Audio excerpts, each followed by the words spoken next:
Record. Hello folks, old Buster coming to you again. Old Terry Canadle's helping me out doing a little filming for me this evening. He's from over South Dakota way. He's a cabinet maker and carpenter, so he's just helping out a little bit over here. He's kind of shy and bashful, you know. But anyway, I think we'll get a picture of him one of these days. This new store is called Spoon. You know, all my stories have some truth to it. Maybe some of them all true, some of them just a little true. But they all have some truth to it. And there's something behind it that I can tell you that's the truth that makes the story come alive and how it came about and so forth. Well, this old Spoon come out from my old horse named Dan, and he'd drink a Coke out of a can, a bottle, a cup, a glass. It didn't make no difference as long as he got that Coca-Cola. That's from me being silly one day going to Spradlin Dairy Bar down at the house, and I went in, it was hot as heck. I was riding him 6 miles out to the farm and stopped in there to get me a cold Coke. It might have been a cherry vanilla Coke. I come out after my refill there, had a little left, and I just grabbed his old head and pulled them gums back, them lips, and poured that Coke in there, and he went brrr. Anyway, he must have liked it, because every day that's where he'd head to. You could beat him to death with a 2 before he's going to Spradlin's Dairy Bar for Dan the horse. Had a charge account. Anyway, this was a takeoff from what really happened. But this is about an old blue mule, and I've told you about them blue mules. We had the circuit riding preacher come through on one, and we had mules on the place too, so I know the south end's from a northbound mule, I can tell you that. All right, old Spoon. Well, Buster got up early at the break of day to head on out to the mountains. There had been tell there was a mountain buffalo terrorizing the folks up there. Now that buffalo done broke out from a ranch that was starting to raising them critters. They was pretty near extinct, you know, and didn't have none up in these parts of northern Arkansas. But anyway, he got loose. There just wasn't no fence that could hold that boy, and nor nary a cowboy that could get a rope on him. One reason was if he was on a horseback, the bull would charge the horse, outrun a horse, and kill him. And then the cowboy would have to light a shuck to climb a tree lest he got killed. Now the Indians, they show that in the TV and the movies and all that, but mostly they run them off a cliff. But anyway, that bull was a breeding every kind of cow in them Ozark Mountains, and even had gone down to the flatlands of chasing them cows in heat. The Game and Fish had tried to put the bull down with one of them tranquilizing guns, but had no luck. That bull would hightail it to the brush where the rabbit wouldn't go. Now you got to be careful when you use medicine or a tranquilizer on an animal like a buffalo, because their immune system won't take it, it'll kill them. You can't use the same medicine twice, so when they vaccinate them or worm them, it's a different kind of medicine from one time to the next. Well, that old bull was a breeding every kind of cow in them Ozark Mountains, and even had gone down to the flatlands of chasing them cows in heat, like I said. And people just wasn't going to put up with it no more. So the Game and Fish put out a reward if anybody could take that bull alive, seeing as how them mountain buffalo was a protected species and all. You couldn't kill them. But them mountain folk was pretty near about ready to have buffalo steak for supper, I tell you. They'd matter than a wet hen. Well, when a cow was bred to a buffalo, a calf that was to be throwed was too dang big to be born. It would kill the cow and the calf. It was a right pitiful thing, it was. Now Buster called on Julian and the shaman of Black Kettle's people for some help. Now them Indians had a heap of experience with buffalo, you know, and they surely knowed all the tricks. The Indians lived in these parts and knowed a mountain buffalo was a mite different than the plains buffalo. Now this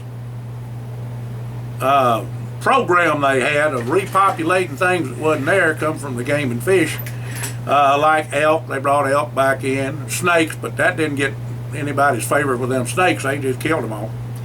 Set the hogs on them, what they did, them saw hogs to get them. But anyway, that's why they was doing them buffalo up there. Now the shaman and one of their best hunters, named a Blue Feather, give Buster the way they could catch that bull buffalo. First off, they had to find a box canyon, then dig a pit at least 8 foot deep or so and 5 foot wide. And they put the cow on the other side of that pit after covering it, and they'd just wait till that bull come to her and he'd fall in the pit and couldn't get on out. Wasn't no fence going to hold that bull buffalo, so it was open on the end he come in on. Well, sir, that sounded like a right fine plan, and Buster called up Cowboy Bill Kimmel to meet up with him and Hired and Jesse at Russellville, and they would work their way up Highway 7 to where that buffalo was last seen.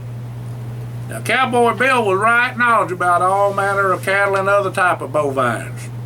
Bill had some experience with buffalo too, and his and Pa was a vet to give him a few tricks we could use as well.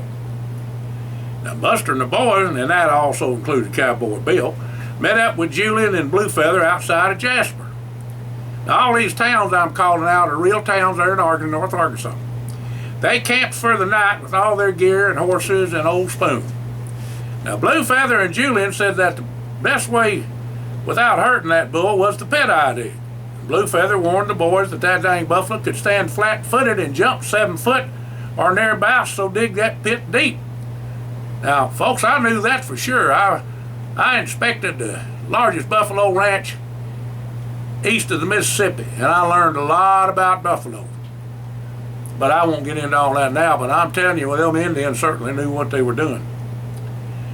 Now, Bill could track a bug across the flat rock, but didn't find hide in the hair or any sign of that old bull.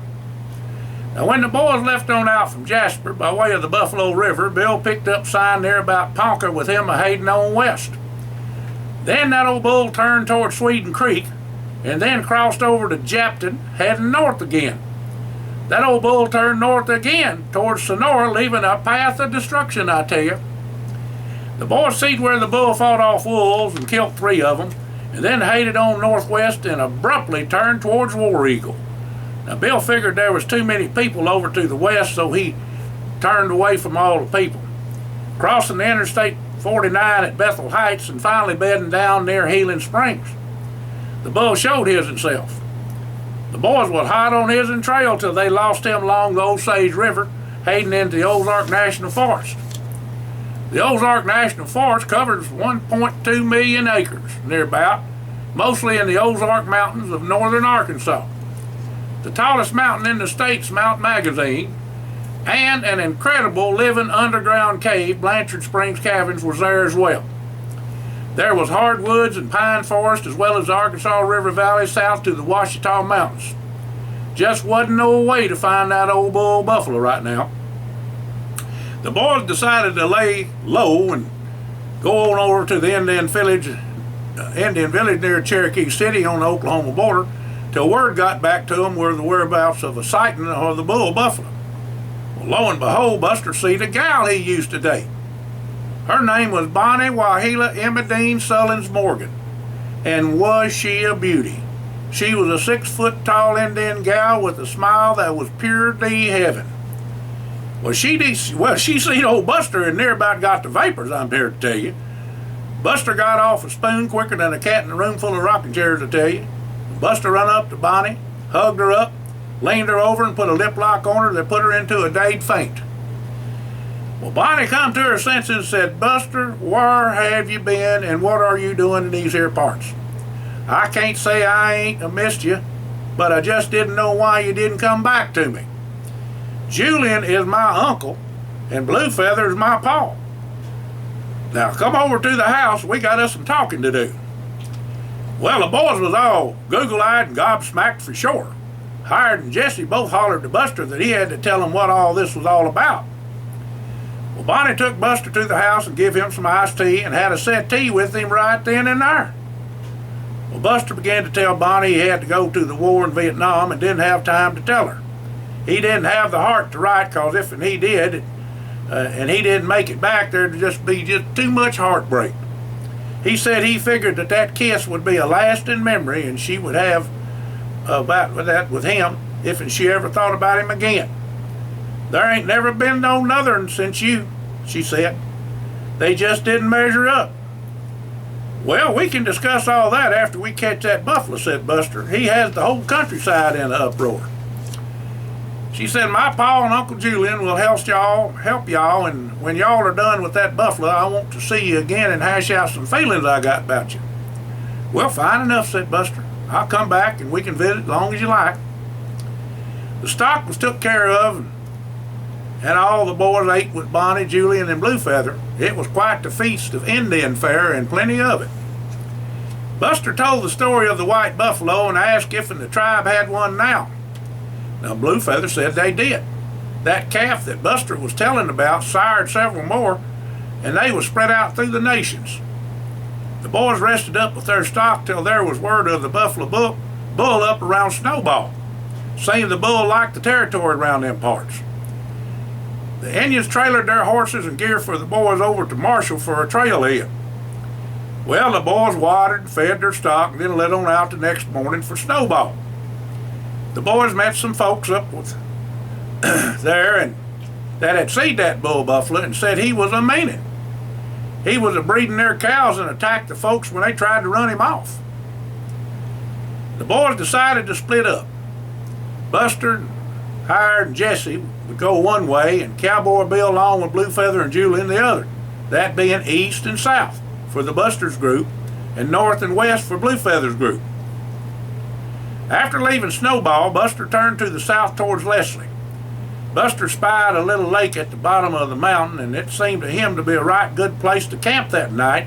Plus, the bull just might take a notion to bed down in the long grass down by the lake in the nearby woods. There was a game trail down to the lake, and Buster and Spoon led the way with Hired following him, and then Jesse. Jesse rode his in Little Pony, and Hired rode his in horse, and Buster on Old Spoon. Spoon was a-making his way all right with no problems with the trail. Hired was doing just fine till his and horse stepped on a flat slate rock on his right hind foot, and over they went.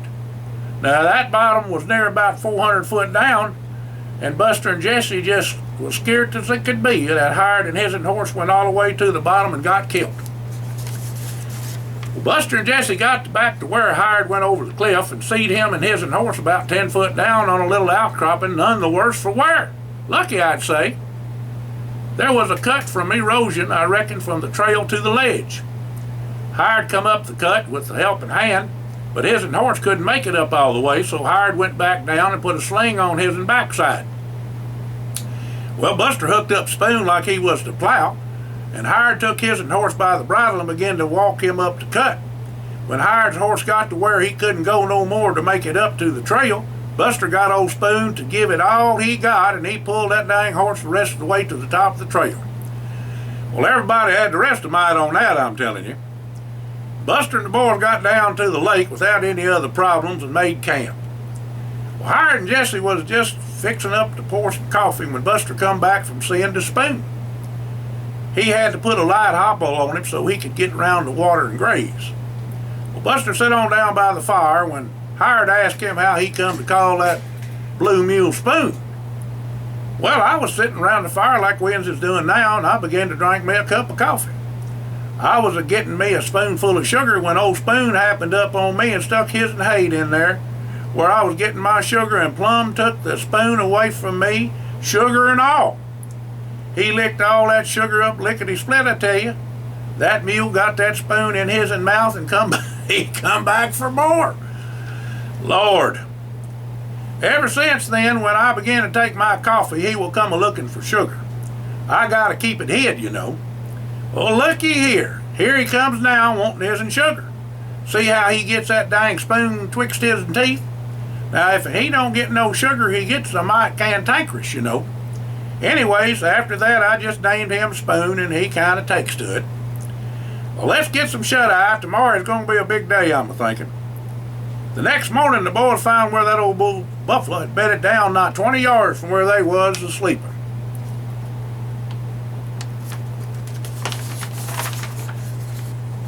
Just a minute here. Well, they followed him up a blind canyon where some wild horses and some cattle was a-grazing. Ideal place for a pit, as it seemed, like that bull was a-coming and going so much. The boys got busy and dug a pit, as told, but hit a hard pan and didn't quite get their pit 8 foot by 5 foot as instructed by Blue Feather. Now that even they see that bull headed up the canyon and began to herd him towards the pit, especially him wanting that cow on the other side. Now you talk about a sight. You should have seen that bull when he fell down in that pit. He was fit to be tied for sure. Well, looks like we got him, boy said Hired. What next? Well, let's get Bluefeather. Julian and Bill over here and hog tie that bull before he gets too fractious. Jesse called up Bill on his sat phone and told them all what happened to hurry on over to him. They said they would be there quick as they could. Well, the next day, the rest of the fellers, got over to where that bull was in the pit.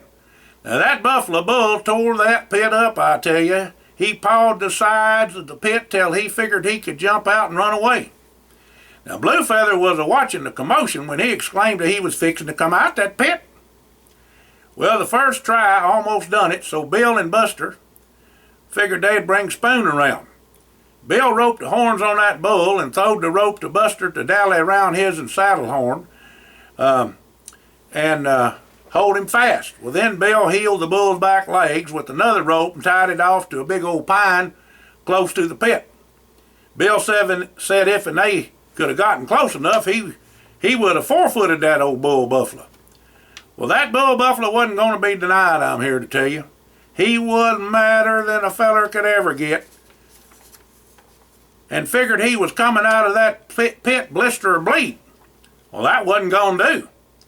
Bill put another rope over that bull's head and another one over his and back legs, and that done him in. Well, Bluefeather brought out some kind of concoction the shaman made up and got it round his nose and put him some in the feed they put in there in the pit for him. Danged if that bull didn't lay right on down and begin to chewing his and cud. Well, Jesse called the game and fish, and they began to make plans to get the buffalo out the pit and putting him somewhere safe. Game and Fish just hadn't got it all figured out yet, but had all kinds of experts and vets on the way. Well, Buster and the boys was all sitting around the fire drinking coffee when old Spoon come up with a spoon in his and teeth a-looking for sugar. Now, Julian and Bluefeather ain't never seen the like of that, I tell you, as they began to laughing. This is one story to be told for all here and pass on for future generations. Spoon and the Bull Buffalo. Reckon y'all ain't forgot Bonnie now, have you? Well, Buster had to tell the boys what all had to happen cause of Bluefeather and Julian. Them two ain't going to put up with no shenanigans and foolishness, you know. He sure enough didn't want to get on the wrong side of them two for sure. He would surely rue the day if that happened. Well, what you going to do? Asked Hired. Well, I'm going to tell the truth, that's what. Y'all all know we got our pens as dog soldiers and we got to live up to that. I reckon I'm going to do how I was raised and live by the two words as gospel.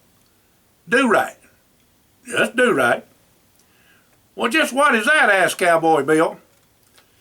Well, old Buster turned to him and just winked at them all and said, I reckon we'll just have to wait and see. Turned over in his bedroll and went to a snoring. Folks, appreciate y'all listening in to old Buster and the Spoon, and we'll come up with another, I hope. Been kind of ailing and poorly, but we'll get back to it here sooner or later. Y'all have a good evening now. And thanks to old Terry Canadle here for helping us video this thing tonight.